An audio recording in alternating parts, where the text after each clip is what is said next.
What's up, guys? CyberHoudini here, and welcome to the Daily Dose, the first Daily Dose of the year, and we're actually going to be kicking things off with the most hotly anticipated games of the year. Yes, I know I look different. I finally shaved a beard. I look about 10 years fucking younger, and I've changed my whole setup around, so please bear with me while I try and figure things out again. Don't you love that? There's something about, like, it feels like you're just refreshing everything, but see, probably end up breaking more things than I fix. Oh my god. Let's see. Yeah, so well, I've only just selected a hand few. There's definitely far more games coming, but these have definite release dates, we hope anyway, and it also is some of the hotly anticipated ones, and I picked a couple that maybe people haven't heard of yet. And then we're gonna be starting off the year right with a cheeky brand new game, Nier Replicant. I played Nier Automata on the channel, and they recently remastered and remade Nier Replicant, which was the first game. It was known as Nier over here. It's a whole crazy idea behind Nier, like Gestalt and Nier Replicant. So that'll be fun. Back to the beautiful soundtrack of Nier that no other developer seems to be able to replicate. Alright, cool. I'm back to my 3-monitor setup, which I haven't had for years. I started to lose monitors. They were dropping like flies. They were old Dell ones anyway. Oh, Lacuna, how's it going, man? Hello. Cheers for that host. Did I see you on Twitter? Nice, dude. Did you get a new Twitter account, or you just joining Twitter for the first time? I know, it doesn't look like me at all, does it? I decided to go a little clean shaven. I haven't gone fully clean shaven in probably a couple of years now at this point. No, it's probably been about a year.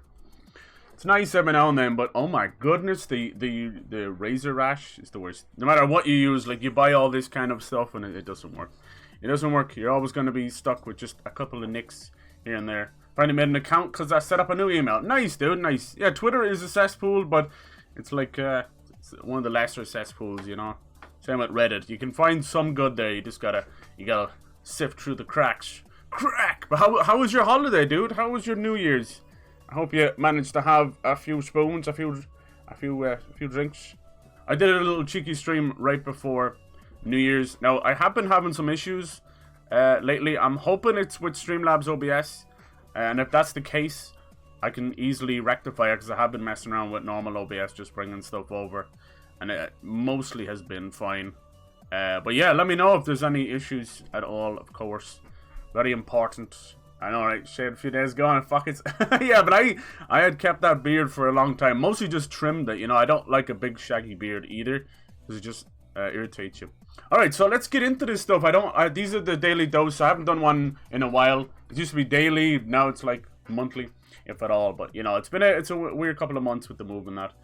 So we're going to go over a couple of game trailers. If you couldn't tell, we started off there with Nintendo. I didn't mean to have that screen up, but it's all good. So this is the newest Pokemon game that's coming out. Jesus! This is Pokemon Legends Arceus, as it's called. I don't know if it's going to be like a spin-off game or what. Because, you know, people are always like hungry for the next mainline game, you know. So we'll see about that, but it looks really, really cool. So it's going to stay in the Sinnoh region, which we kind of know from the Diamond and Pearl remakes that just came out. Like, this is going to be a Pokemon game almost back to back. But the remakes have been kind of mixed reviews, I suppose. People love that generation, but they also kind of feel like it was a bit more too cutesy and chibi. So this one is a whole new game, and they're really going after the Breath of the Wild for sure. It also takes place in Sinnoh, but it's, as you can tell, going all the way back to feudal Japan, which is crazy. My holidays were already going to hang out with cousins and friends. Found out that after my cousin had COVID. That's the same thing that happened to me, dude. It seems like every one out of every 2 people have it now. The same thing happened out at ours. Everything was fine. We all got tested before we met up with each other, and then lo and behold, 2 family members had tested positive after the fact, so it ended up cutting celebration short. But we got a good Christmas and a good St. Stephen's Day, so I can't really ask for more than that. It's just I didn't get to ring in the New Year with them, but it's all good. At least I got to call up the family and say Happy New Year while we're all drunk, so that was a bit of fun. So everybody's healthy, everybody's fine. That's the most important part, right? That's the real celebrations. And it looks like this stuff is kind of dying out quick, you know, fingers crossed. So I'm hoping You know, I always say it, but I'm hoping good things for this year. It's important to be hopeful, even if you might feel like it's misplaced or pointless. Trust me, it's not. Any little bit of hope is important. So hold on to that. So hopefully by summer this thing will just burn itself out. But yeah, this looks really cool. I'm definitely going to get this. Looks awesome. Like, think Breath of the Wild in feudal Japan. You know, with it being Sinnoh, I don't think they're really adding any new Pokemon, just new versions. That's like Stantler, I think.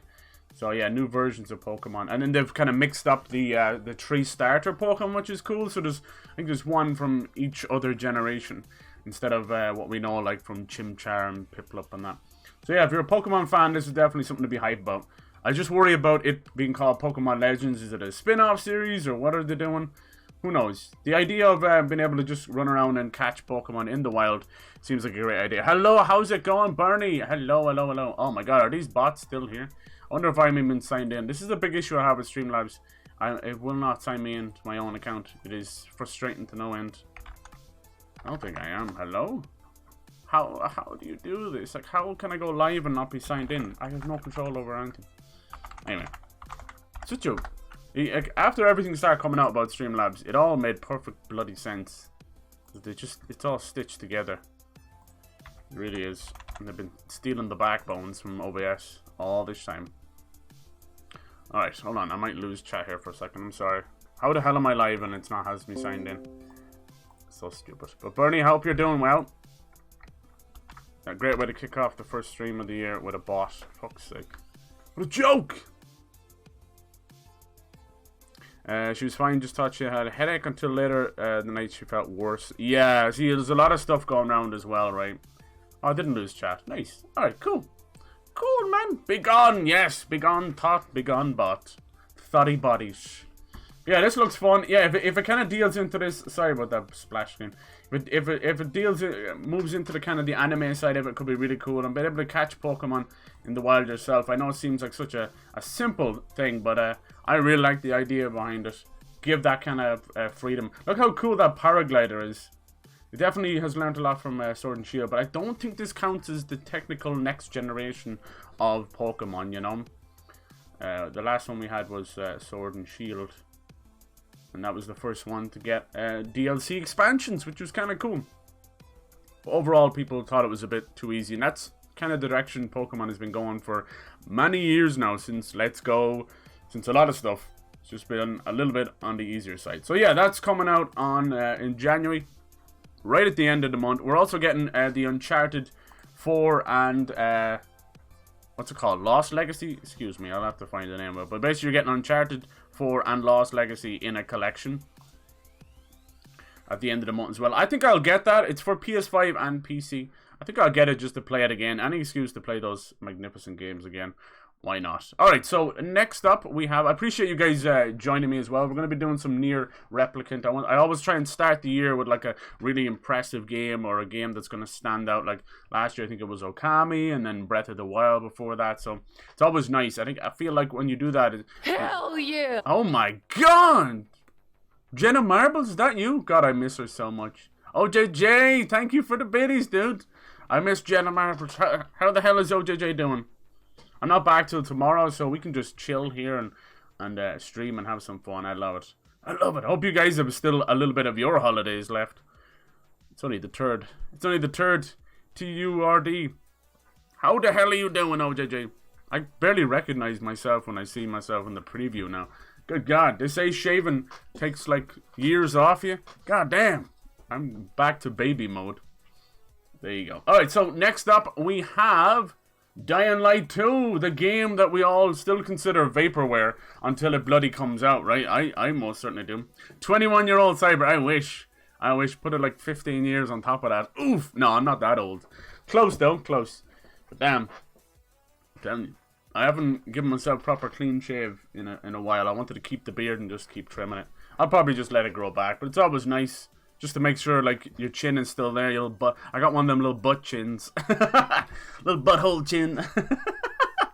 Oh, God. It always reminds me of me, myself, and Irene when he fixes his chin. It's just a little butt chin.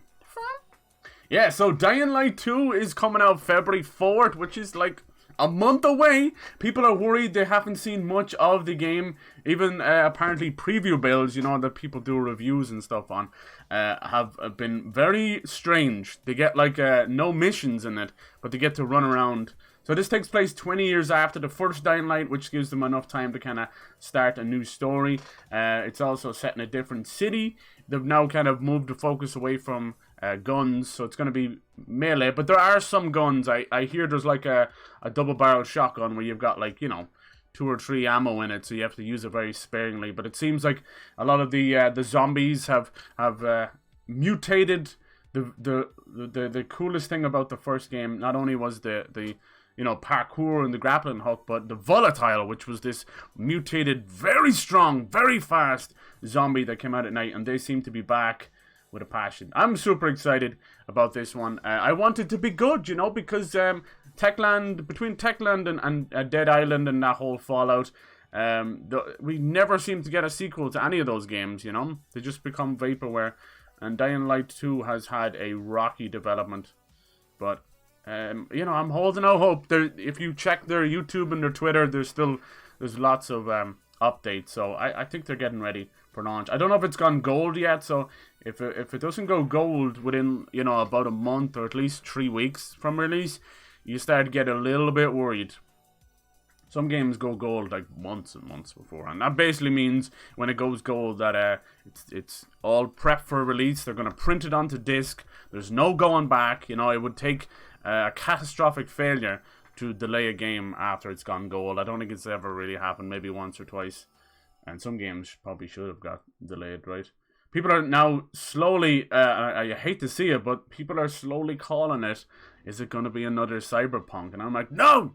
So you can see the player character injecting themselves there. I think this is going to play a huge role in Dying Light 2. You're going to have this cool infection bracelet, and basically it goes from like green to orange to yellow to red, whatever way you want to do it. And what it means is you're going to have to keep an eye on your infection levels and obviously get the, I think it was called antigen. I think that was what it was called in the first game. It's been a minute. I want to play through Dying Light before the second one comes out because it's just amazing. You did have the antidote in that in the first game, but it kind of boiled down to like a giant loot box.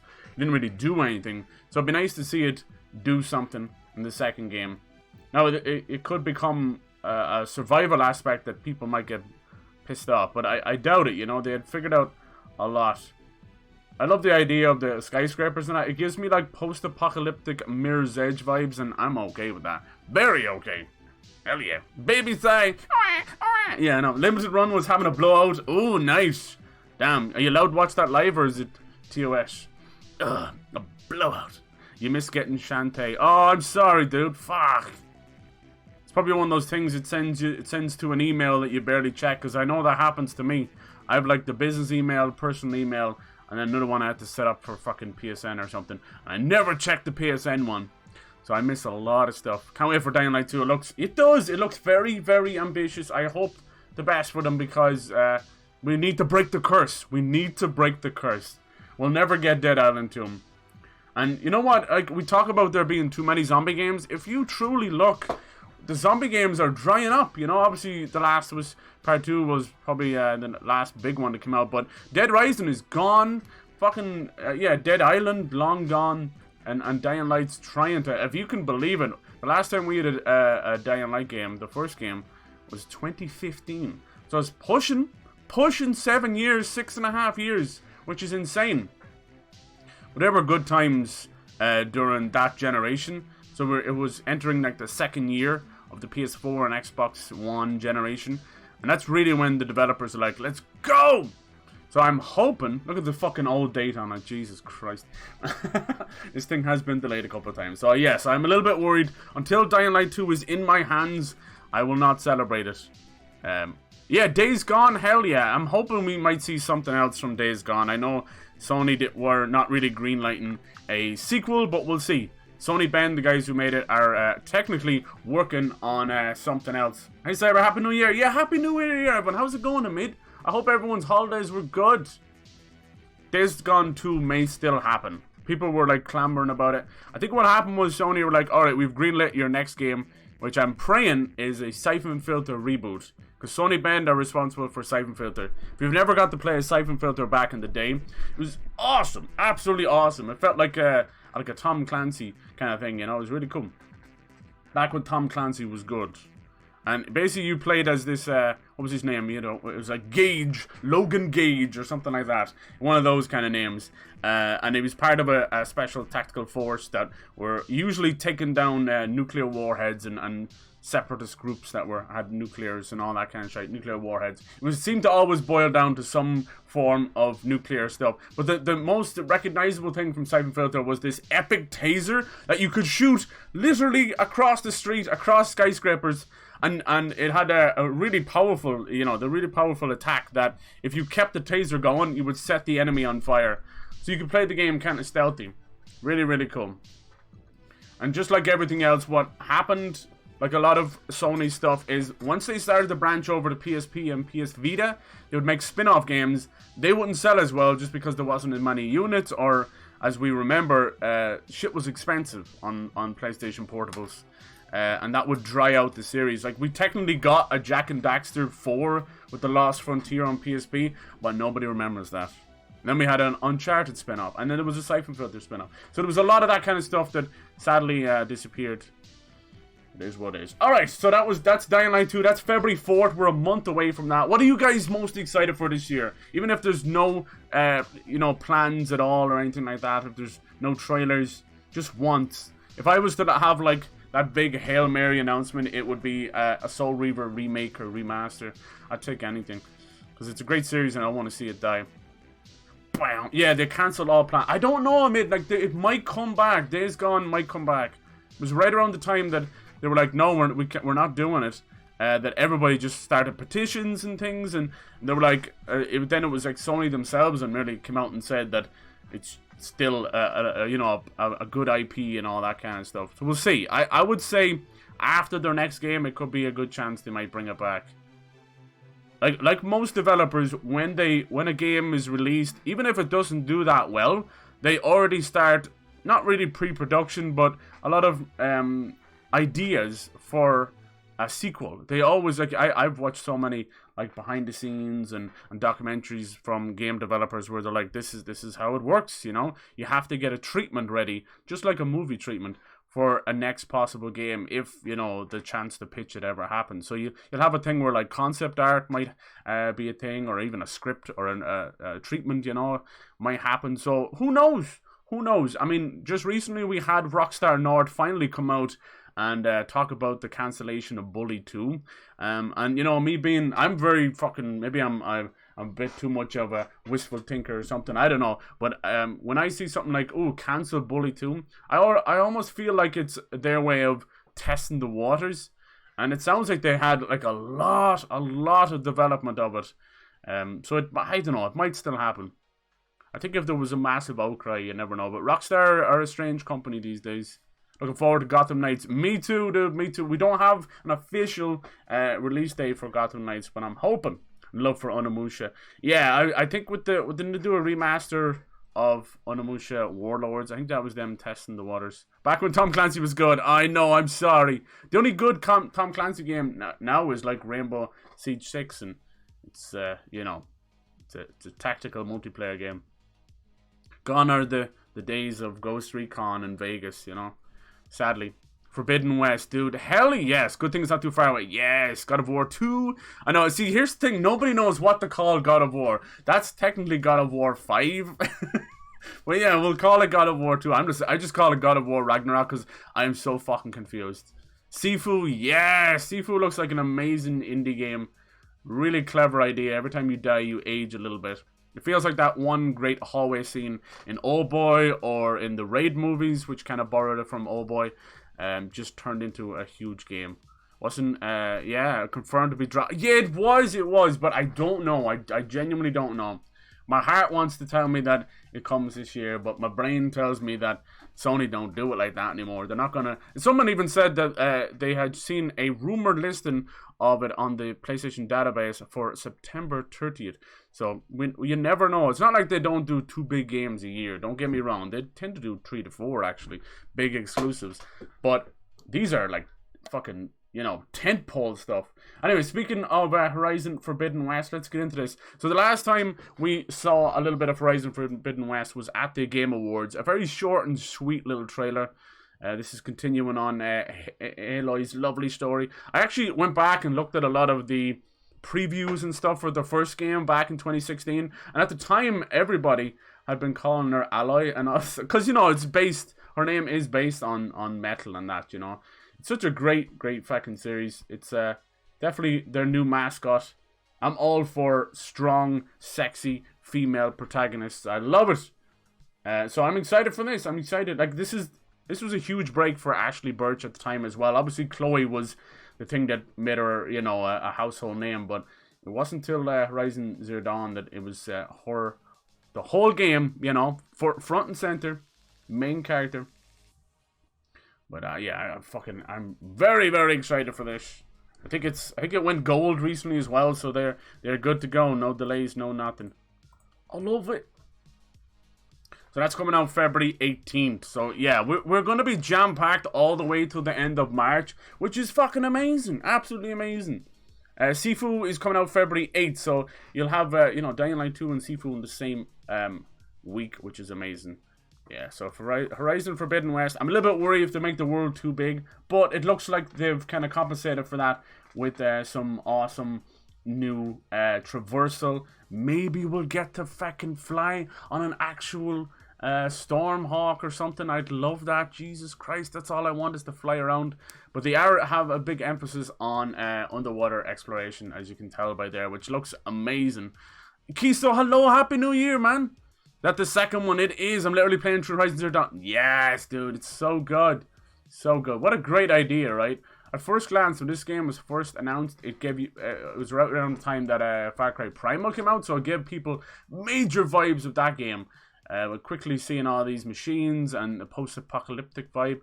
Amazing. So the first game kind of takes place around Colorado or so. Now the second game takes place on the West Coast, going from San Francisco with the Golden Gate Bridge. Some say it goes all the way south to like San Diego or something. We'll see. What they tend to do is they grab that area, compress it so you've got like a great feel of it when you're moving around. Obviously, something similar to what a GTA would do, you know. Bully 2, Electric Boogaloo. I fucking wish. I downloaded the first game, still haven't touched it, got it for free. Nice, OJJ, it's so worth it. Thank you so much for those gifts as well, OJJ. You're too kind, dude. Cheers. Cheers. You have a diamond, always. Happy year, that is new. It better be new. So I'm excited about the underwater traversal because we all know very well that anything in video games and underwater is a pain in the tits. It's slower. If they don't get the traversal right, oh man, from old Mario games to Zelda and the water temples of old, we know. Even games like Assassin's Creed Odyssey really did try and do a great job, and The Witcher 3 as well. But it always felt like pockets. You were in pockets of underwater exploration. You know, games like Subnautica, of course, special. That's the whole thing. So I feel it feels a little bit different. But when it's a big open world game like this, where you're mainly on land, usually they'll just do pockets of exploration. So we'll see how they do it. It looks gorgeous. I mean, you've got like those clear west coast waters, all the coral that probably doesn't exist in real life. Let's be honest. Oh, fucked.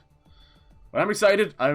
I trust these guys. Like, here's the funny thing. Killzone, they're responsible for the Killzone series, and they're always known as great shooters, right? But, you know, they were never something that was going to win Game of the Year or anything. It was just really solid shooters. And now that they have been allowed to spread their creative wings and show off Horizon Zero Dawn, they've now become a powerhouse for Sony, right? And not just for Sony, for graphical fidelity in general, right? I mean, we have had many games with bow and arrow, but Horizon does it different. Horizon is fucking fast and brutal. Just when you think you're like, how am I going to take down this giant thunderjaw with a tiny bow and arrow? They did a great job of the idea of stripping the armor, using the enemy's weapons against them. This trailer almost gives away too much, so I'm sorry for spoilers. Like some of those big dinos, like the snake and stuff. Oh my god. I'm freaking out. Horizon Zero Dawn seems very stiff to watch. Oh, I'm telling you, when you play it, dude, it doesn't Feel like the slide is amazing, extra long. You got the roll. Trust me, I'm telling you, if it feels stiff, the person you're watching is playing it wrong, because you never want to stop moving. They've now added like a cool new parachute to it as well. Let's see how that goes. Like that definitely seems like a little nod from Breath of the Wild. Yeah, man, I'm telling you, you get into that and get into a big fight, feels amazing. You start like sliding under a Thunderjaw, a big T-Rex, about to chomp your head off, but instead you shoot him in all these weak spots under his belly. You'll feel like a god.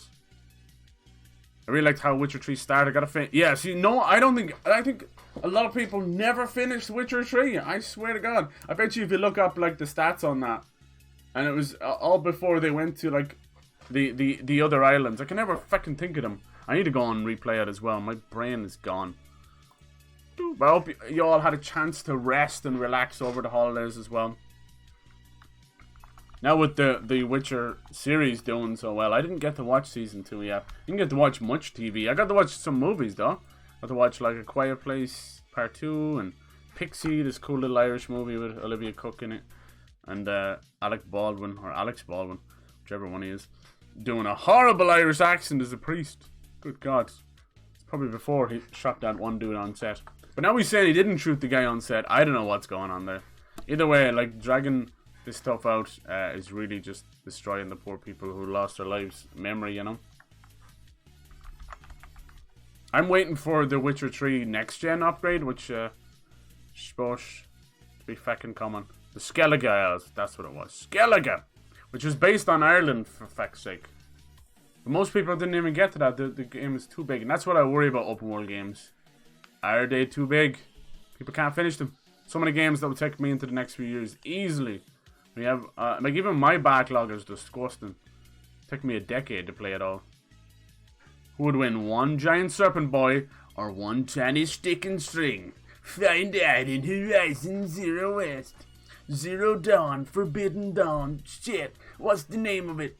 Rob Schneider is a machine. In Horizon Forbidden West. Never finished the first season of The Witcher either because I didn't want to spoil stuff. Oh yeah, no, I don't think they really overlap. In fact, playing a bit of the game only helps. It seemed like the series follows the books. Obviously the game does too, but definitely takes things into its own as well, which is definitely not a bad idea. Nice to do that. Will we ever get a Witcher 4? Probably. If they want to do 7 fucking seasons of The Witcher, which I think is far too many.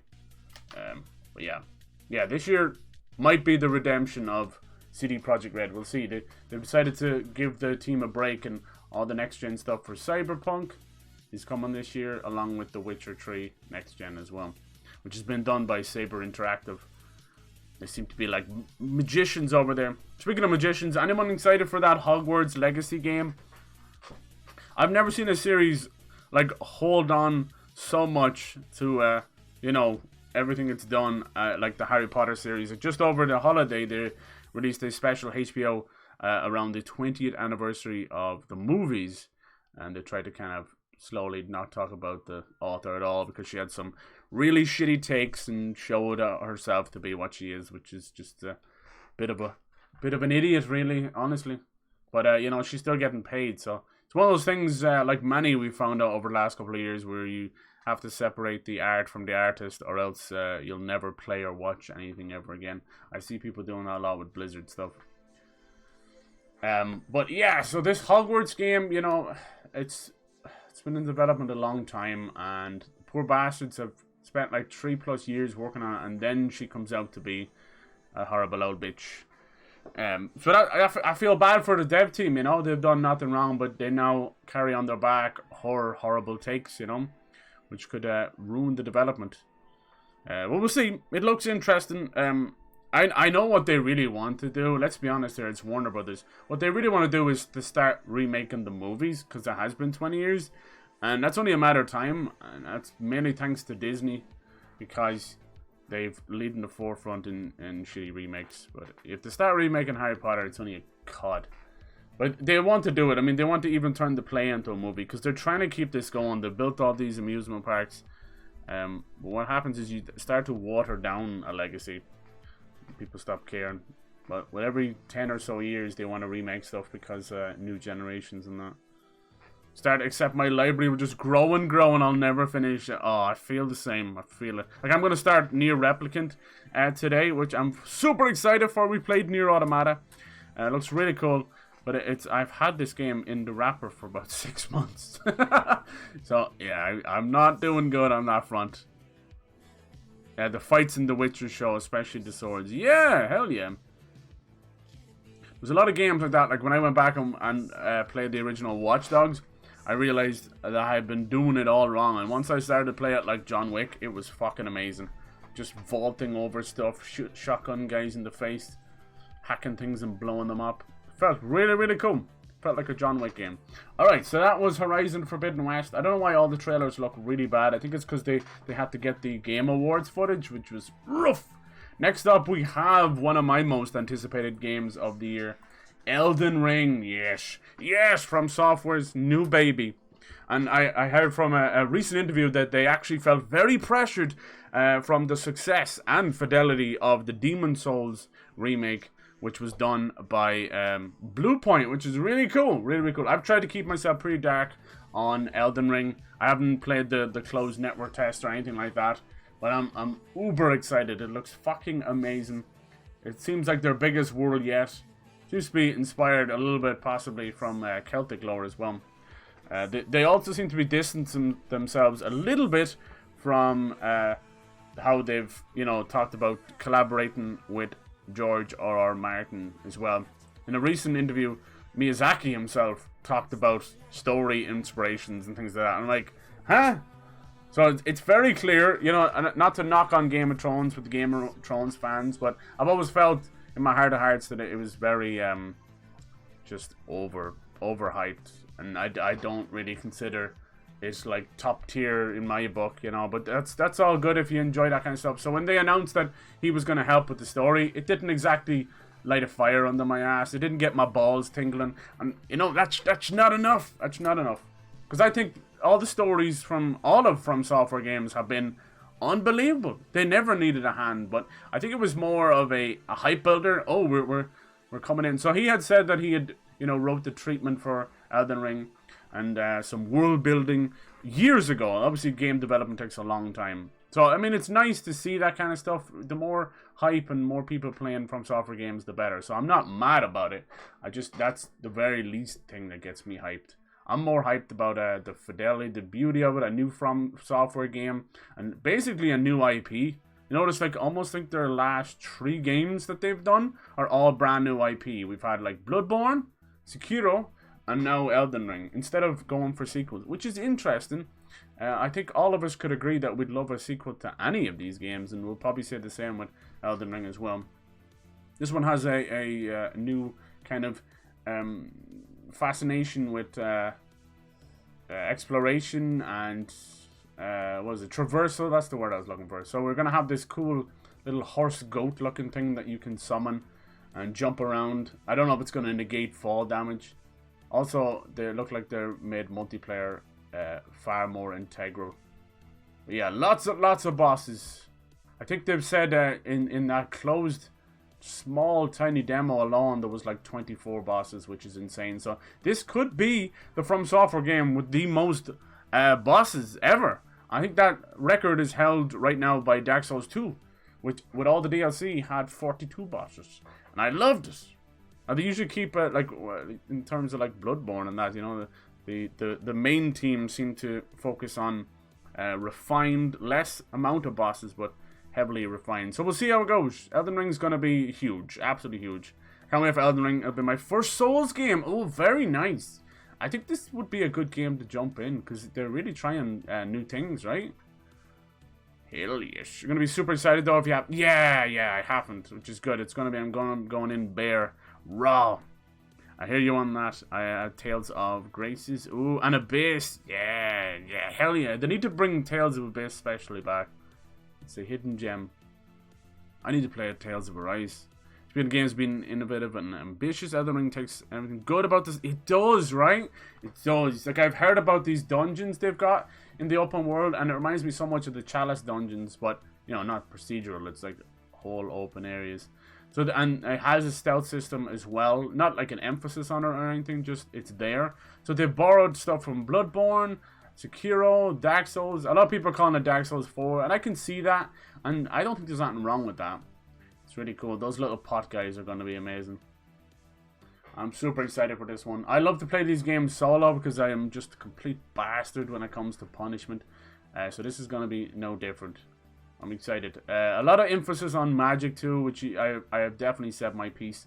I'm trying to go through pretty much all the mainline From Software games before this comes out. So hopefully, if I run out of time, I was in the middle of Bloodborne as well. I think Sekiro is the one that frightens me the most. I have finished it, but I've only ever finished it once. It almost broke me. It almost broke me. So yeah, I would definitely love to kick off some of that before that comes out. So we have some time. We definitely have some time. Oh shit. Oh, JJ! Oh, thank you for gifting a sub to Lacuna, man. Jesus, 29 gifted subs.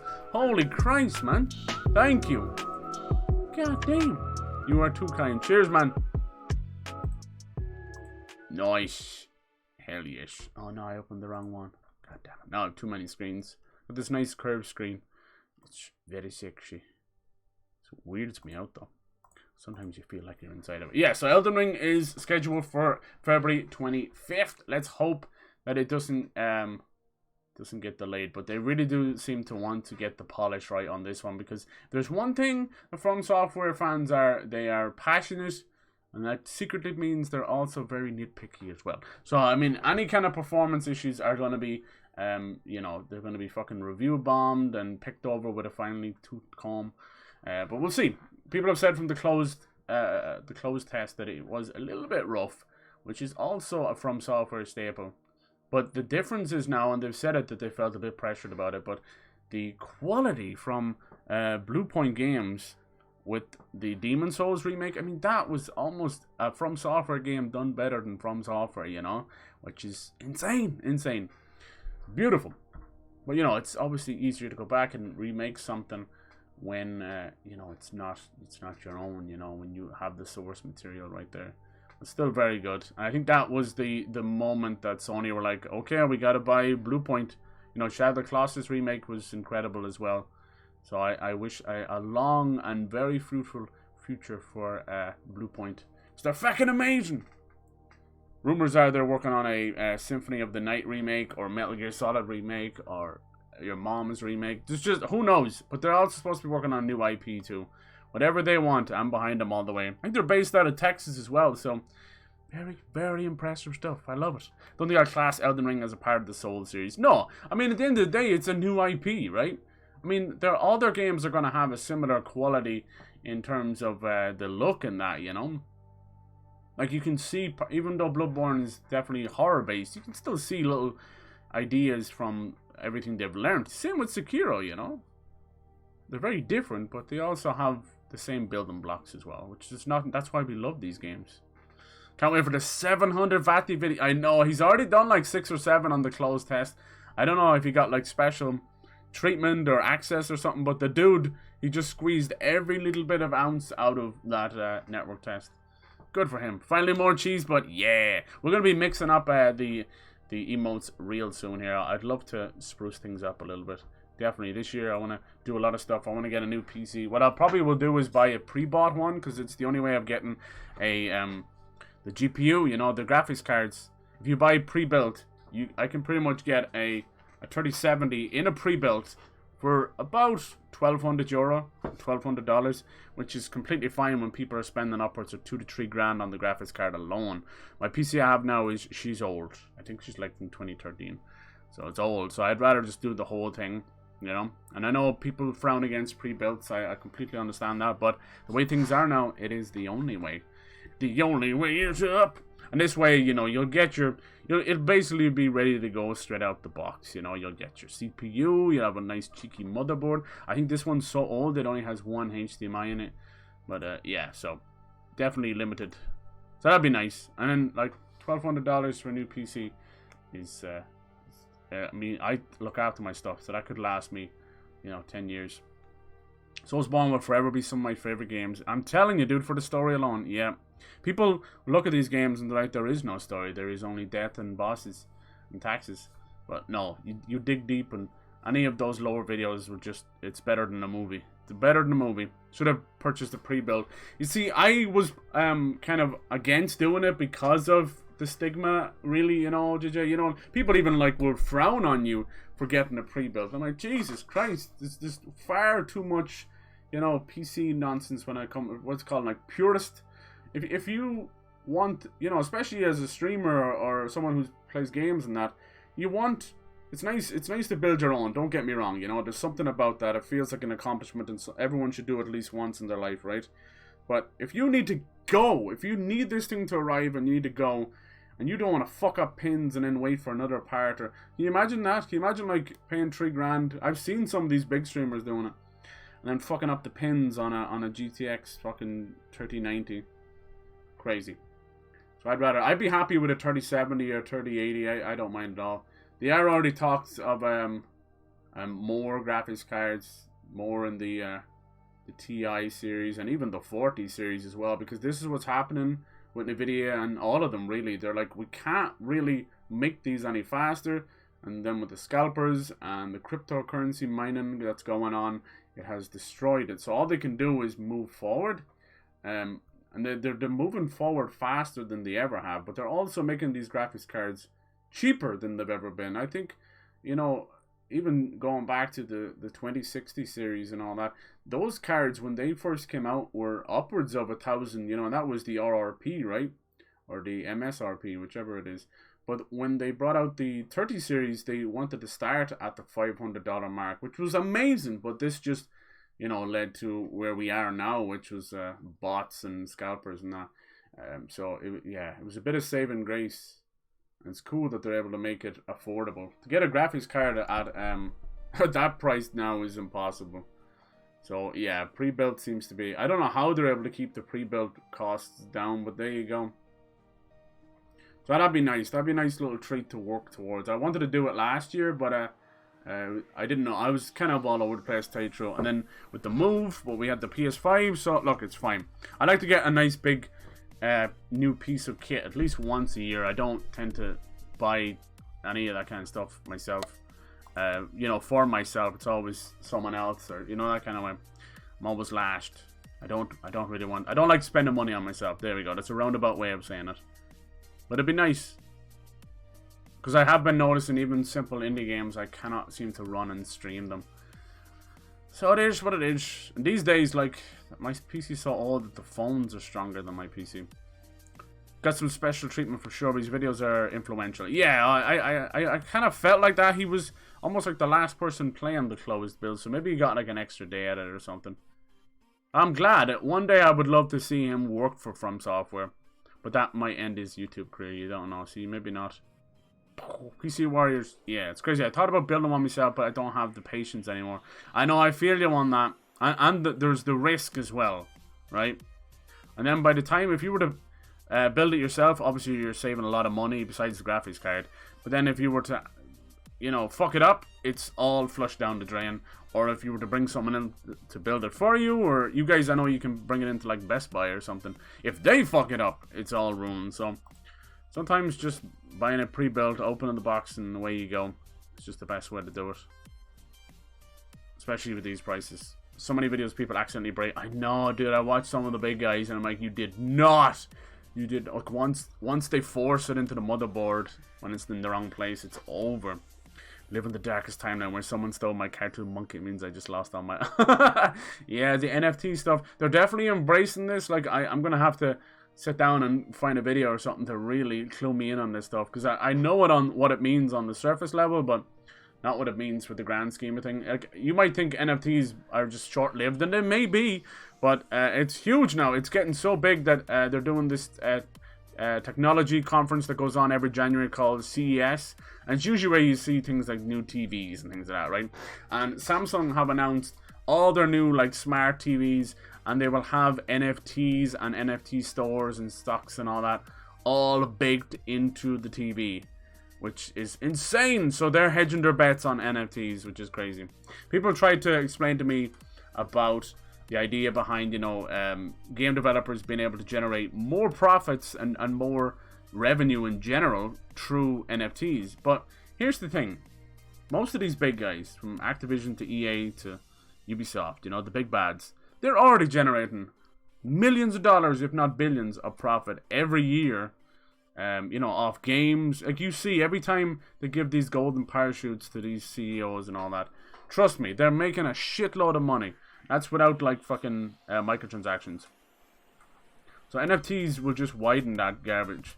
And the sad thing is, I have no problem with a studio making a profit if they're making great games, but it's not trickling down to the employees. It's not trickling down to the game development. It's not trickling down to the common fucking gamer, where the game prices are just going up. So if NFTs just stand to make them more bank in their pockets, then it's not really forward thinking at all. It's just greed. So we'll see where it goes. Hello, Jack. How's it going, man? Hello, welcome. We're just going over some of the hottest games of 2022 and what everybody's excited for. Then we're going to do some Nier Automata. Alright, next game, that was Elden Ring. That's coming out February 24th. Look at that timing. Yeah, February 25th. There you go. Next up, we have God of War Ragnarok. So this is the latest trailer for this one. This doesn't have a definite release date, but like I said, there was a cheeky little PlayStation database leak that did put it at September 30th. Now, most of the time, these are just placeholders, so they can have a listing. But when people dig deep, and these things are not meant to be found, usually it means something else. So we'll see. Everyone's excited for this. You know, this is going to be the last game in the Norse mythology. Where the series goes from here, I'm not too sure. We'll see. There is, like, fucking rumors of, you know, Egyptian mythology, Japanese mythology. My guy, did you shave? I did. I have not cleanly shaved myself in about a year and a bit. I do it every now and then. It's nice. It's nice just to make sure my chin is still there. I was afraid, you know. Sometimes it can fall off. Too many days you live as a gigachad. Whoops. Anyway, so yeah, I'm excited for this. I know it's not been directed by Cory Balrog. I always get his last name wrong, so I just call him Balrog. I think he's working on a remake for Twisted Metal, which could be cool. But it's a good sign that Sony Santa Monica are happy to have, you know, two teams going, which I think a lot of the big Sony devs should have two teams going. They have that quality, it's there, you know. So usually when you split up the team, you're not going to lose quality, you're, you know, sharing it. People are highly anticipated. If this comes out this year, I'll be very surprised, but it could be a great fall game. Sony have been kind of slowing down their releases. But it's genius because it keeps people drip fed. They know the PS5s, you know, they could be at 20 million now if it wasn't for the scalpers and the shortages in the chip manufacturing and that. I think this is the last time we'll see something like that where all three big guys will go with AMD. That's what happened, really. It wasn't just about chip shortage and COVID necessarily. It was the fact that you've got Nintendo pulling from the same factory, Sony and Xbox all pulling from the same manufacturer, you know, and it even caused Sony to want to create their own chip manufacturing factories. Just fucking wild. There you go. They can't make them big enough. Yeah, we'll see. We got lots of new enemies there. You got like fucking crocodiles, centaurs. I hope the Valkyries come back. They were amazing bosses. We shall see.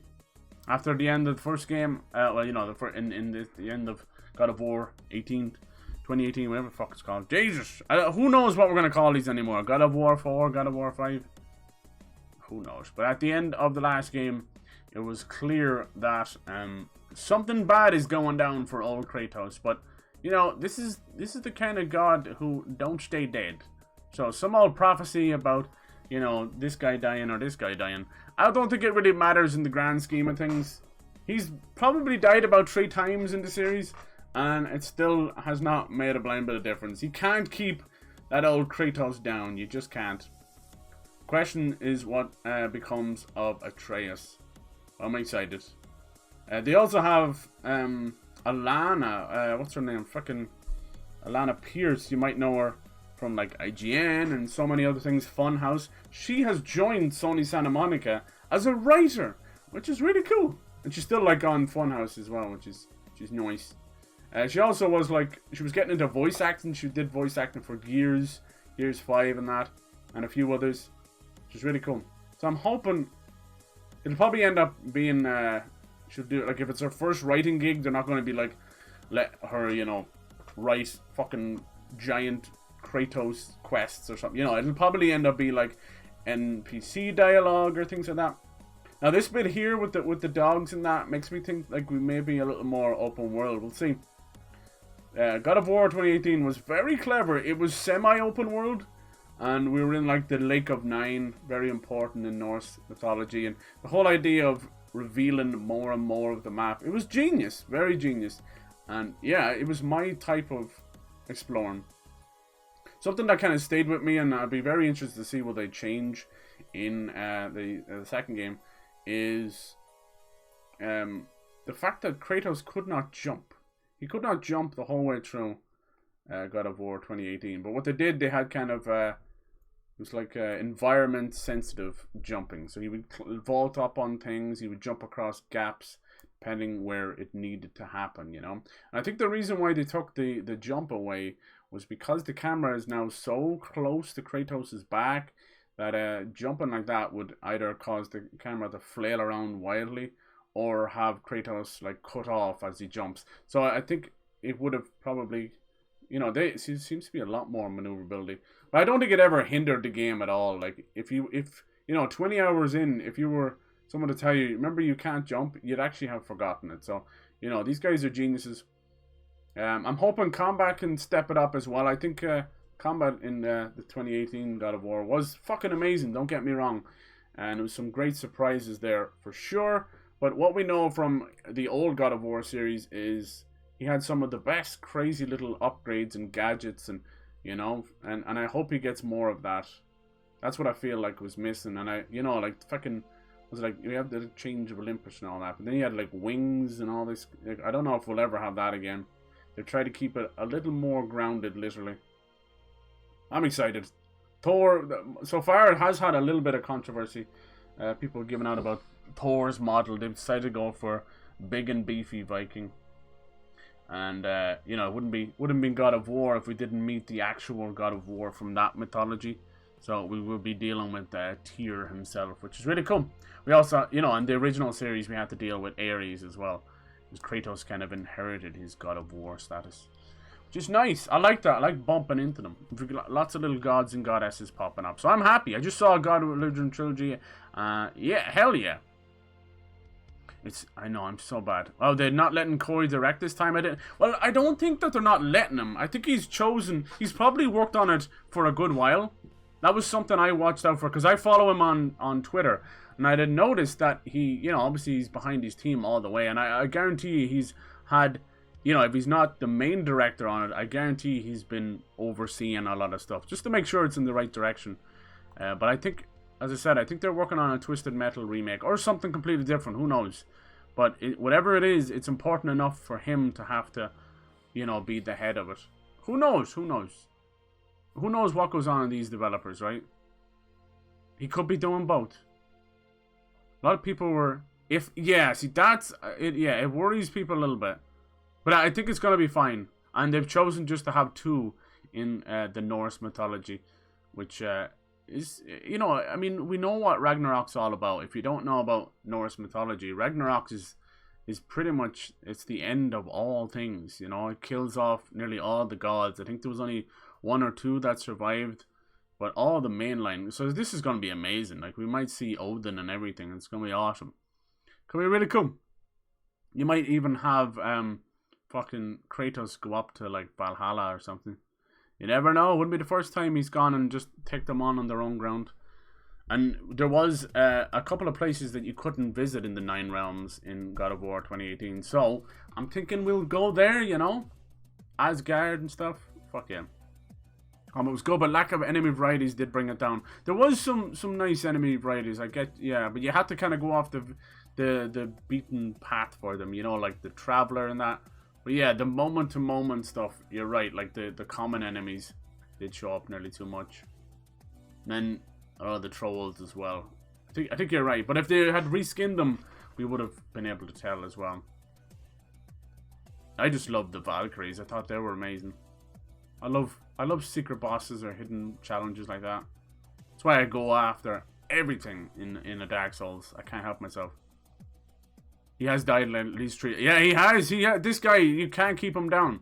He was almost split from head to toe. He had a giant, like the blade of Olympus was like in his torso. He still has the scar. It almost split him in two, you know? Like fucking Terminator. So yeah, I'm excited. I'm very excited. Will we see it this year? Who knows? Who knows? The big Sony releases this year obviously is Horizon Forbidden West and then Gran Turismo 7 so far. That's all we know. It's the only definite. We'll see where that goes. I think it's in very, very good hands. This is still a big flagship. It wouldn't be something that's just sent off to die or a misstep, you know? I think Sony have, you can tell pretty much all of the PS4 generation that Sony have this quality, and no matter what the game is, it's always met by that quality. It doesn't matter if it's a studio all the way around the world. They seem to get, you know? I know people were a bit mixed on some of the stories in some of the games, but even like Days Gone, like none of their games, I would say, were ever bad during the PS4. You know, the main studios. I don't think there was a single game where you're like, God, that was shite. They're just amazing. Obviously, most of us want some of the big guys to come back. We want Jak and Daxter back. We want Infamous back. We'll see. This is why I'd love to see the team split off into 2. You know, I think 2 is perfect. I think when a big studio turns into 3 teams, that's where you start to see the talent kind of bleed out. So we'll see. I would fucking love that. Because Sucker Punch kicked ass with Ghost of Tsushima, but I don't want them to just work on those alone. They'll burn out on that. I think it's time with the new technology, the SSD, it's time to bring Cole back. It's time to bring Infamous back. Because now is the time. How cool would an Infamous movie be? I know Sony are pushing forward and definitely trying to bring a lot of their games to movies and TV shows. Like we'll have Uncharted soon, and then The Last of Us TV show.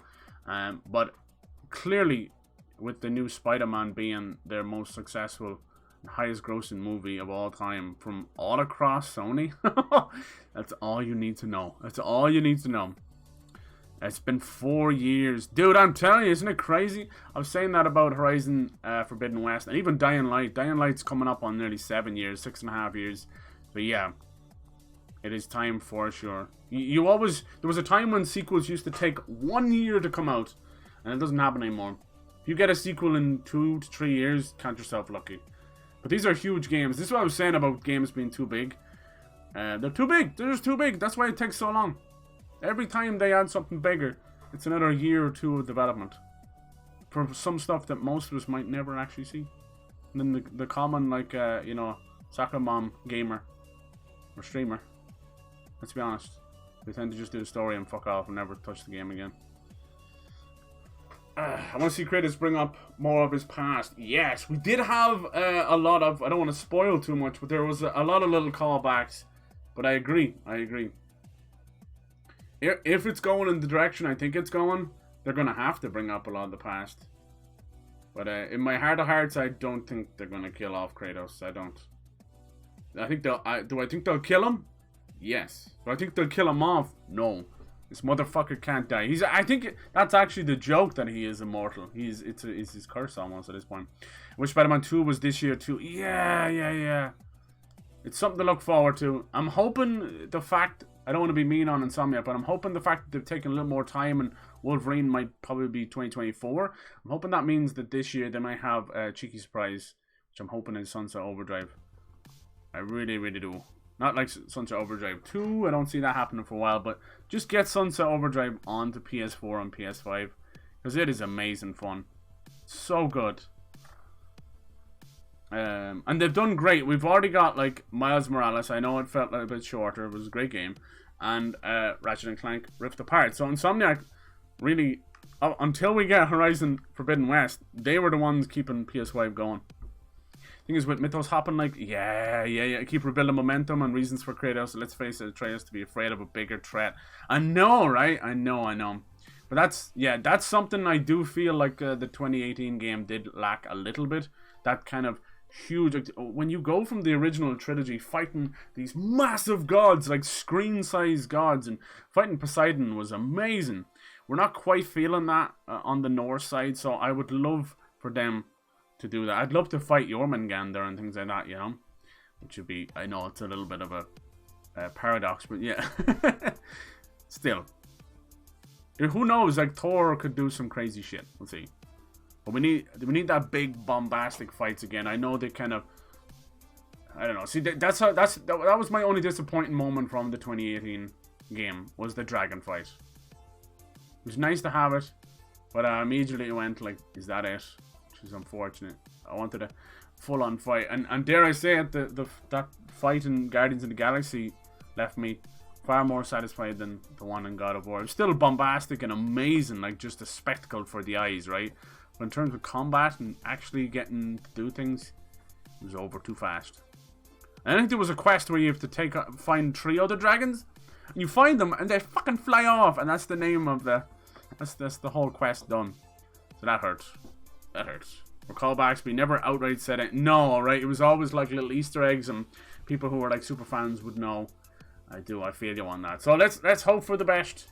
More exploring, more massive fights, please. Thank you. Because there are a lot of gods, a lot of Norse gods that he has never met, you know, and goddesses. So I'd be down for that. That fucking grapple hook looks cool though. I wonder, is it part of the chains maybe? Who knows? Who knows? Alright, next game is Tiny Tina's Wonderland. Wonderland! So this is the new spin-off game in the Borderlands series. Tiny Tina's getting her own game. This one's based on the Bunkers and Badass, the Dungeons and Dragons from the Borderlands 2 DLC. Looks really cool. There's emphasis on magic now, but I still see some kind of guns, like swords and magic. Could be very cool. It might even have its own trilogy. Seems to step up the cell shading just a little bit to give it that kind of comic book vibe, which is nice. I mean, if you love Tiny Tina, you're gonna be right at home. But for all the people who don't like Tiny Tina, it's gonna be tough because she is front and center. I still think we need like a Borderlands All-Stars game where we can play as Tiny Tina and Moxie and Marcus and anybody else. Just some, you know, that'd be really cool because they have been the side character for so long, and they really deserve to be front and center. Would be cool. But yeah, I'm excited for this. Borderlands 3 was straight down the middle for me. It was like a really solid 8, you know. Didn't blow my socks off, but it added enough improvements that brought it into more modern FPS standards with slides and all that.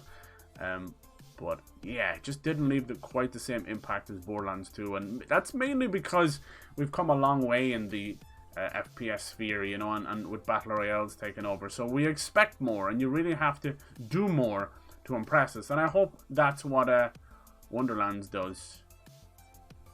If any game is prepped for NFT stuff, it's probably like a Borderlands or Tiny Tina Wonderland, you know. I could see that with the loot, you know. I think that's one of the last games besides Diablo that really holds on to the idea of in-game loot without it being microtransactions and that, you know.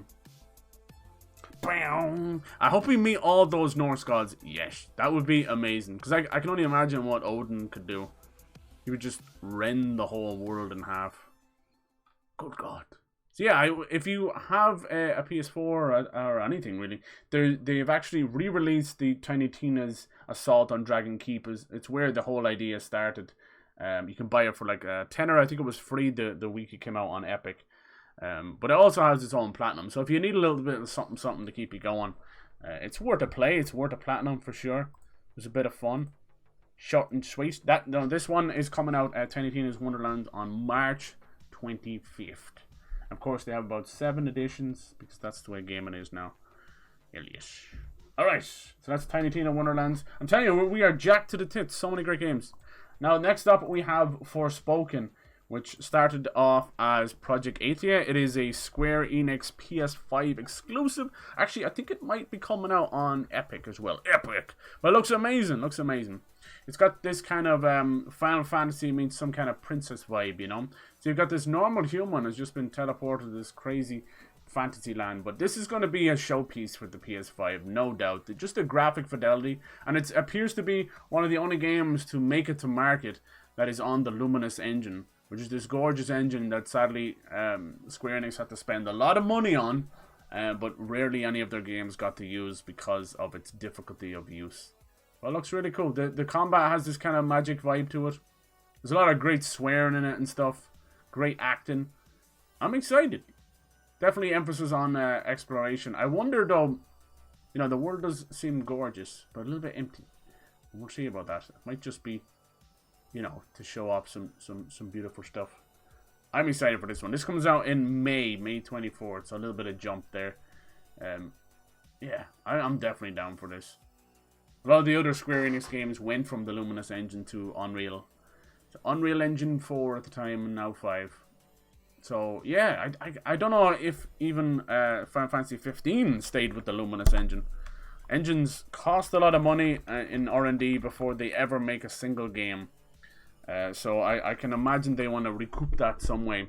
Square Enix are one of those companies. They're not quite up there with like EA and Ubisoft as a shower of bastards, but they're very close. For every step right that Square Enix do, they shoot themselves in the foot and then take about 2 more steps back. Yeah, so every time like we get a really cool game from them, they tend to try and remaster or re-release a classic game and butcher it. Just recently, they talked about NFTs as well. Like, a lot of these devs are getting behind it. But as they talked about NFTs and all that crap, they had released a horrible, horrible port of Final Fantasy VII Remake on Steam. Right now it is in bits. People are really pissed off. So that sucks. And this is what Square Enix do. We don't know why they do it. They did the same with Chrono Trigger and a lot of the classic Final Fantasy games back in the day. They re-released mobile ports on Steam and other places, and just to show how little they care about their own legacy, it hurts my soul. So when I hear of rumors of, you know, Chrono Cross coming back, you know, Final Fantasy VII Remake Part 2, Final Fantasy 16, you know, you're always super excited, but it's worrying as well. This Forspoken, this Project ATA, I really do feel like it started as a tech demo, and now they've added a lot of meat to it. And I'm excited. I still think it's not going to do great in sales. It's one of those games that people are going to need to see, and people maybe watch streams and videos of it before they'll buy it. I think it could do well. Yeah, Final Fantasy 15 was in the Luminous engine. Okay, good. It's very rarely a game on it. Boop. They also had this other, what was it called? It was called like, it looked like it was meant to be like Parasite Eve. It's like The Witch or something. I don't know. It was another. They do a lot of these kind of tech demos that don't amount to much, but it might come into Forspoken. I'm excited for it. As soon as I seen all the swearing without censoring, I'm like, oh wow, an actual real game. Because we know once Final Fantasy 16 comes out, it's going to be a lot of, you know, medieval type speech. That game also has been heavily delayed. They said it may still come out in 2022. It's been made by the Final Fantasy 14 director instead of the usual team, which I think is great because he's definitely proven himself time and time again with 14, which is now showing itself as another revival. Huge. Biggest MMO out there right now. I like to look at the combat. The character models look a little outdated. Maybe. High-res games like Horizon. Maybe that crappy trailer as well. It's hard to know. It's hard to know. Alright. So that's Forspoken. I'm sorry about these little things at the end. I thought YouTube did away with them, but there you go. Next up, we have Starfield. So this is from Bethesda. This is basically their Fallout in space. They have their tent poles. They've got, you know, Elder Scrolls. And that Elder Scrolls 6 probably coming out, you know, by 2023 or 2024. And you've got Fallout with the post-apocalyptic first-person shooter. And now they want to do a third tentpole with Starfield. They've been showing off a lot of concept art on Twitter, which doesn't make me very confident. This game has been given a release date of like, what was it, like November... like fucking November 25th or something like that. They said they're going to stick to it. We'll see if that's a real thing. But November 11th. There we go. So they put that there. We've seen very little. What you're looking at now is supposed to be gameplay, or at least in-engine cutscenes and that. It looks like it's going for something closer to Mass Effect. You know, there will be fantastical worlds, different alien species, all that good stuff. Like, trust me, it's not just going to be another, like, space exploration No Man's Sky thing. It's, you know, trust me. Think like Fallout. You're going to have all these different species, all these different communities and cities to go. I'm excited for this. I do love a good space game, but I need a bit of meat underneath it, you know? So a straight up space survival game doesn't quite hit it anymore for me. Right, this right here is supposed to be gameplay with that mech and that. I think they're supposed to be using a new engine as well. It might be the test bed for a new engine, which is, trust me, is about time. But who knows? It could end up being like Unity and they go back to the creation engine. We shall see. Yeah, like 11.11.22, and because they brought out Skyrim in 11.11.11. Bloody hell. And then they've already talked about like having a one-page treatment for a possible Fallout 5, but I probably wouldn't see that till 2025. We'll see. Now that they're owned by Xbox, Starfield seems to be a PC and Xbox exclusive, which I still think is a misstep. But we'll see how things shake out. You know, they may actually force Sony to allow Game Pass. But if Sony's very own Project Spartacus is to be believed, they're working on a Game Pass competitor. Right now it's rumored to be PS Plus and PS Now put together in a package. I don't care what they put together, it needs to match the price. That's all that matters really, or it's dead out the gate. We've also talked about adding PS1, PS2 and PS3 games to it, which PS Now does have some, you know, but it's mainly a handful. So yeah, we'll see how things go with Starfield. I think Bethesda have now got into a new rhythm of announcing a game around E3 and then releasing it that fall. I know Starfield's a bit different, obviously. Same with Elder Scrolls 6. But in terms of, they did it with Fallout 4 and Fallout 76. I know 76 didn't pan out well, but I've heard people talk about it doing much better now, which is good. So we'll see. This is a new flagship title. I hope they can get rid of them bugs. That's all that matters. Bethesda are known for the bugs. Some funny, some game breaking and frustrating. We shall see. We shall see. People might be getting burnt out with space games. That's what I worry about. Space and zombie games. They feel like their own genre. So I'm always interested to see what else they can do. What I always liked about Bethesda games was the fact that you could go first person and third person. And I know it's such a silly little thing, but I just love that kind of freedom, and I wish more games would do it without mods, you know, like Resident Evil. Resident Evil's kind of, they've split their remakes into third person, and their new series, new trilogy is first person. I would love the choice. Obviously, if you're good with mods, the mods are there, it's amazing. But it'd be nice just to have it baked into the game. Alright, so that's Starfield 11.11.22. We'll see. This E3 is going to be massive. Next up, we have Gotham Knights. We talked a little bit more about it. This one it's meant to be early this year, early 2022. We have not seen... Hold on.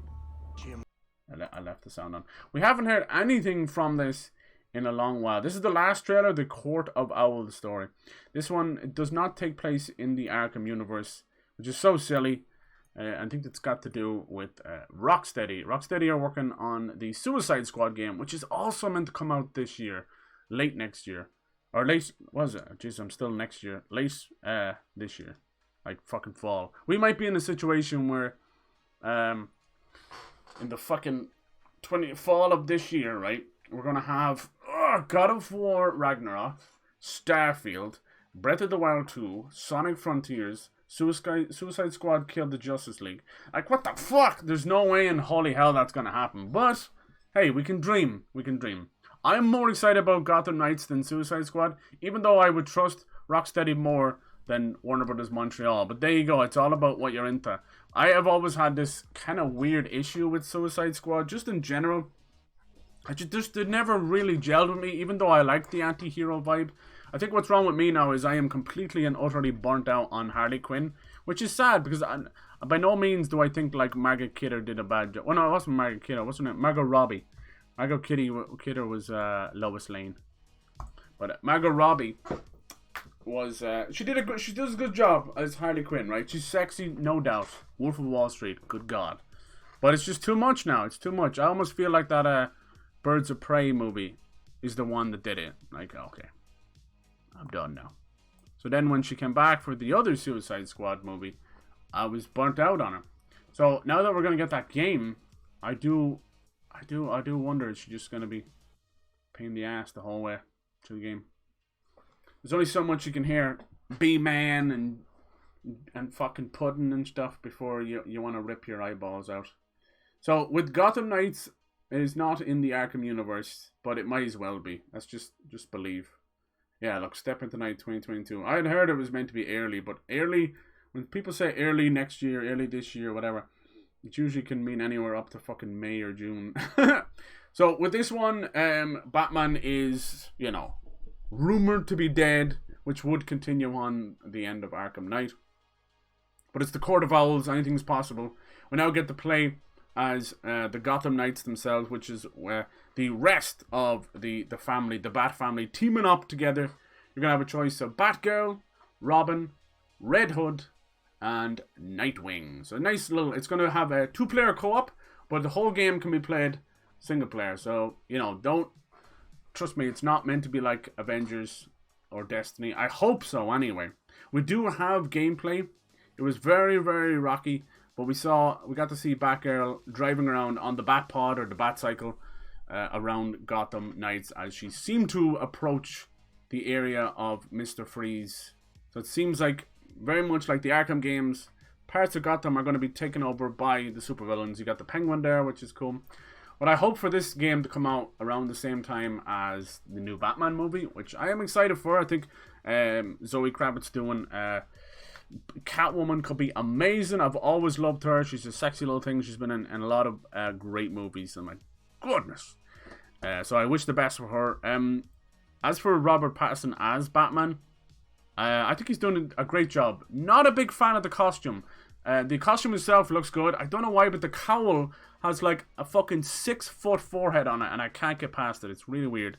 I don't know why they've never had an issue with the cowl in any of the other movies, really. Even fucking what's his name?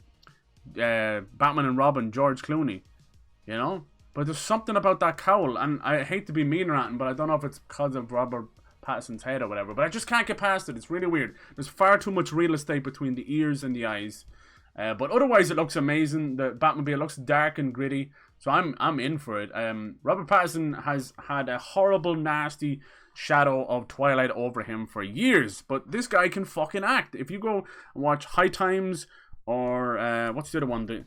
What the fuck was the other one called? Hey DPG, how's it going, dude?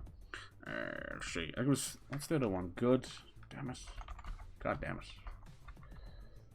Ugh. Anyway, he's got a good few movies out there. Even Remember Me was actually a really good twist on it. One of those kind of romantic movies. I didn't think he did a great job in Tenet, but Tenet has its own problems. It was the most forgetful Christopher Nolan movie, and that says a lot because I love Christopher Nolan. Yeah, Good Time. What was the other one called? Well, it's not High Time and Good Time. What's the other one called? Good Time is amazing. Really gritty, fucked up. High Life. There we go. High Life is really cool. People be sleeping on that. It's about these prisoners that have to go up into space and grow weed, but it gets all trippy and, as you can imagine, all fucked up. It's really cool. High Life. The High Life. How's DPG doing? How was everyone's new year? I hope you're all doing well. We're just going over some of the most hyped games for this year. If you've got some that I've missed, please don't be afraid to tell me. Yeah, Ragnarok, hell yeah. He got an 8 head, a little bit. I don't want to be mean, but there's something. It's the cowl more than anything. I've never actually noticed him. He wears. Most people wear their hair down, so I've never noticed him to have a big forehead. But the cowl really sticks out. He looks like he could headbutt someone. Looks like one of those dinos with the skull head. But anyway, I'm excited for the new Batman. I wish the best. I want DC to do well, because I feel like we all win, right? I know comic book movies are slowly becoming their own genre. That's how how it sits well with me. But this Gotham Knights has potential to be even better than all of the Arkham games because how important the Court of Owls are. Court of Owls are unbelievable. They're so cool. Think of them like the Illuminati, right? A supernatural Illuminati. They have their hands in everything. They're one step ahead. And that could create, in a video game, that can create the best, story beats, great narration, that kind of way. Just really kooky stuff. And I'm super excited for that. You never know where to go. It's up to them to fuck it up. If they chase Avengers and chase Destiny, then Gotham Knights is dead on arrival. I'm sorry, but I don't want looter shooters. I don't want 3-player co-op nonsense. The Avengers games needs to die in a fire. Spider-Man was, after it taken them almost a year to put him in, we got him. He's no missions, no nothing. What the fuck did they do with that whole year? So random. But the War on Wakanda was great. But that's something that would come out once a year, that type of expansion. It's a waste of time. It's a waste of time and resources. Come on from Crystal Dynamics that are responsible for Tomb Raider and fucking Soul Reaver. Let's move past games as a service. Let's move past Marvel Avengers. It was fun, but please, no more. No more. Good God. It would have worked better as a single player game. So I don't want Gotham Knights to be games as a service. I'm very happy with the co-op though. I actually think that Arkham Knight should have had a bit of co-op in it. Obviously optional, but they had worked so hard in doing the team takedowns and the combos and that. It was so cool. I'm like, why the piss can't we have someone else controlling Nightwing while you're Batman or vice versa? But you know, oh. So yeah, I'm down with that. I'm okay with that. And it's cool that it's only 2 players as well. So, because I think if it was 4, it'd be almost too much. The only little disappointing thing about Gotham Knights is how they haven't utilized some of the great characters like Azrael and that, you know. I've definitely said my piece on that, but that might come with time. Because, you know, the Arkham games are known for cracking DLC. Who knows? Just don't make it a games as a service. I'll kick your ass. Tomb Raider Reboot Trilogy. Yeah, it was. I don't know if it's still there. But they gave away some great games over the Christmas. I know apparently they're giving away Jedi Fallen Order. Very nice. Oh, it's on Origin. Oh, God. Fuck Origin. That needs to die off. Tenet is my review. Super, super confusing. I wasn't even that much confused about it. Because most of those time travel movies, you want to give them a good second watch. The first watch is, you know, popcorn, bombastic. Hell yeah. Second watch is dig deep. He's, and like, you know, don't get me wrong, Christopher Nolan is known for messing with your mind and messing with time, you know, like if you go back and watch Memento, the whole movie is technically in reverse, which is really cool. The entire Tomb Raider trilogy, yeah. Very good, very good. Good on you. Okay, on to the next game. Gotham Knights just has a very tentative 2022. We'll see where that goes. I'm hoping the first half of the year, so that'll give them enough time because they do want to get Suicide Squad Kill the Justice League out for fall, which I think is madness. I think putting these games out the same year just effectively puts them against each other. I don't want to see that, you know. I know Rocksteady and Warner Bros. Montreal have had a bit of a shaky past because of Arkham Origins, which, looking back, to me, still has some of the best boss fights in the whole series, and it wasn't even done by Rocksteady. But when I look at the latest trailer for Suicide Squad, it's exciting, you know. It's definitely exciting looking. It looks like Sunset Overdrive. There we go. Good God! All right, let me bring it up real quick. I think the runaway hit. Nope, that's not what I want. This is the problem with naming your game the same as the movies and stuff. It drives me bonkers. All you get is the 17 trailers from all of the Suicide Squad movies. Fucking Harley Quinn and all them. But yeah, it does look fun. It does look cool. It looks kind of, looks a bit more sunny than I expect. So this Suicide Squad game is in the Arkham verse, which I know is confusing as shit. I mean, quality wise it looks fucking amazing. Sorry, that trailer is a bit wonky.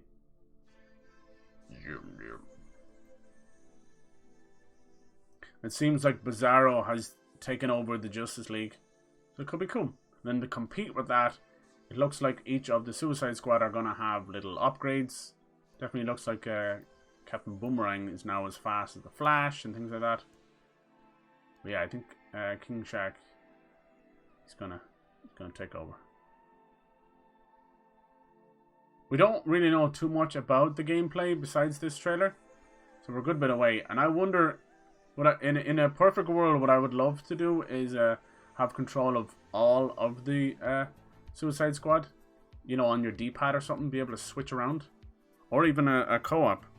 But yeah, I do worry that they'll start chasing the whole Destiny and Avengers thing. I worry about all these games because it's like blowing up a balloon full of hype, right? And then the developer goes, and then they reveal that it's online co-op or whatever, and it's like deflating it. You just get that. You just get that noise. Got World War Z to claim. Yeah, nice. They just added, like, what was it, Aftermath or something? There's a lot of big fans of World War Z, which is good. Good for them. Dying Light 2 was the zombie game I'm after this year. Alright, on to the next. So, the last couple of trailers now. Look at. He almost looks like Bizarro Superman, but he's not. He's not. I don't know what the fuck he is, to tell you the truth. He's, like, controlled by something else. We'll see. That'll be fun. That'll be very, very fun. Wonder Woman should be in there too. So far we've only seen a little bit of Superman and Flash. But who knows what else. Got the Aftermath. Lovely. Okay, so these last couple of trailers, I have 2, are from games that I have found myself a couple of years ago, and they're kind of in development right now. But we don't know where they are. We don't know when they're going to come out. So it might be a couple of more years, but I thought they were that amazing that I wanted to show you off. And the first we have is Ill. So Ill is a brand new horror game, very much inspired by the newer Resident Evils, but it also boasts an incredible gore system, closer to something like Dead Space. Like some of the stuff they showed off was unbelievable. The blood and guts and everything, very, very impressive. So this they're showing now is gameplay. So it seems to be taking the zombie genre into a more gory, realistic direction, which I love. It is first person. It does have gunplay in that, but it has insane detail. It's all Unreal Engine 5. This right here is just the devs talking about it. Let's get into actual gameplay. All right, here we go. This is all meant to be like running in engine and all that good stuff. This is called Ill, I-L-L. Which makes sense, you know, zombies and all that. I think I might have shown off a little bit of the gore technology before. It's creepy, like every part of the body just dripping in blood and pulsating organs and ugh. But yeah, once they got into the gameplay, it looked really cool. The only thing that looked a bit off was the FOV, but that's usually when a game is showing off. We're so used to console FOV that when you can see the FOV has been jacked up and the gun is in the middle of the screen and the hands are there too, you're like, what is this? What are those? So yeah, this probably will be like next year, I'd say. I don't know. We shall see. We shall see. Alright, some of the footage has been like re-recorded from another thing, so yeah. Fucking nasty. And I'm down for a game that kind of wants to do something a little bit different in horror, you know. Ew. As far as I know, these guys, a lot of the budget's coming straight from like Patreon and stuff. Oh, it's some kind of Parasite. Ew. So yeah, a lot of this just, it was small little snippets they would reveal. Look at this. This is all, look, this is all part of the engine. I know it looks like fucking Resident Evil movie or something like that. This is all in engine. He stopped it and turned it and everything. It's unbelievable. Oh my god. Never heard of this one. Yeah, there is a little bit of gameplay at the end. I know this is a bit of a wonky trailer. It's more of a compilation of stuff that's been revealed. But Jesus, it looks amazing. Good for them. This may be the year we get a new Bioshock as well. I'm hoping. Rumor is that it's called Bioshock Isolation, and it's meant to be about a twin city that's kind of separated by a crazy, like, portal-y thing. So it's almost like the same city, but one is further back in time. Here we go. Here's a little bit of gameplay. Sorry, I know the trailer's probably a bit small. I wish these guys the best. That looks amazing. Good old shotgun. And then you can imagine the type of bosses they could create with that gore system. You really could have something close to like what Evil Within was trying to do with Laura and things like that. Birth from blood and shit. See what I was saying about the FOV? I'm like, god damn, you can see his whole arm. There's a really, I know it's so stupid, but the bit that really kind of made me go wow is here in a bit he gets on his CB radio. I think it's how you like talk to people in the game. I don't know what he has attached to, but he walks around with his little CB radio, and it was just the detail on the radio and how his little finger would stay there. It's just little things like that. The blurred out gore. I'd say some of it was probably censored a little bit. You know that. All right, the Ill Project. Yeah, fun stuff like that. All right, cool. On to the next one as well. We have this one called Aftermath. This one looks cool. So this is another post-apocalyptic game. I know we have 97,000 on. This one looks really cool. Aftermath is what this one's called. I like the idea of it. Seems to kind of give me closer vibes of something closer to like the Division, maybe. A little more tactical. What the hell is that? The main character didn't give me too much hope. The game itself looked cool. Reminds me of Alien, where like you imagine you crash land on Earth, but you brought something back with you. City and insane people wonder where we've heard that one before in the franchise. Wait, what? What? Another one as well. Another game is called Atomic Heart, which I talked about a lot. I can't fucking wait for it. It's kind of like Russian Bioshock. I'll show you a trailer for that too. That one's getting closer to release. So yeah, the main, maybe a bit like State of Decay as well. Main character didn't give me too many good vibes. The idea is there. What in the hell is that? So yeah, we're going to finish up here shortly, and we're going to start Nier Replicant. If you've ever seen Nier Automata, Nier Replicant was the game that came before it. They decided to remaster it. Yeah, here's some gameplay. Now it's like some of those, what's that alien movie, Skyline? Yeah, something like that as well. What started out was another post-apocalyptic kind of zombie stuff. It's more about aliens. Now this whole chunk of town has been ripped up by that machine, and she's just fucking legging it. It seems to be gameplay. Who knows, right? Who knows? Who knows? This is what I was saying about like indie developers just really are pushing the limit. I love it. I love it. Aftermath. Shady. Aftermath. Oh yeah, there's that other one as well the day before. There's a lot of games that look like The Last of Us, sadly. You can't escape it. Let's have a look for the latest trailer for Atomic Heart. Yeah, I've been watching, see, 3 years ago. I've been watching this game for a long time. This is another one that really seems to hone in on the idea behind gore, and I love that. I want more of my FPSs than that to go horror. So this one, like I was saying, closer to a Russian Bioshock, but an alternate universe Russia with all crazy technology, but the technology is blended with like biology. So you got these crazy fucking weapons. Very cool. They've got some great music as well. You get like some, you know, classic Russian classical music. I haven't even seen this trailer now, so I'm watching it. The original trailer I saw, you would be chased by these giant beasts. They would birth themselves out of the blood. Yeah, as far as I know, it's a first-person, single-player. Maybe something closer to Prey, but on Earth. Let's find another trailer for that. Mundfish. I think Xbox have probably going to put this on the Game Pass. We'll see. It looks beautiful.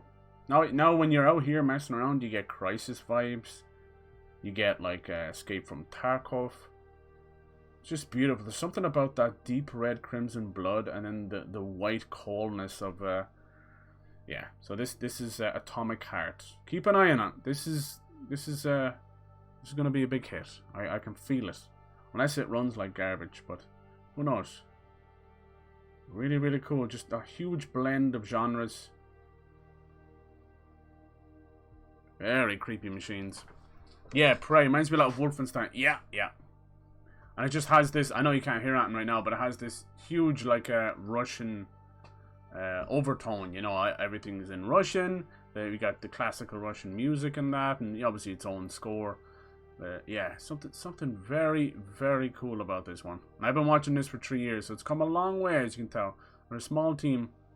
We're kicking ass. Here you go, there's some gameplay. I watched it takes too long though, but there's a good like 15-minute chunk where they go into this cool museum where there's like this whale, a skinless whale and all this, but just as he's going upstairs, this giant mess of blood and guts bursts out of the ground and chases after him.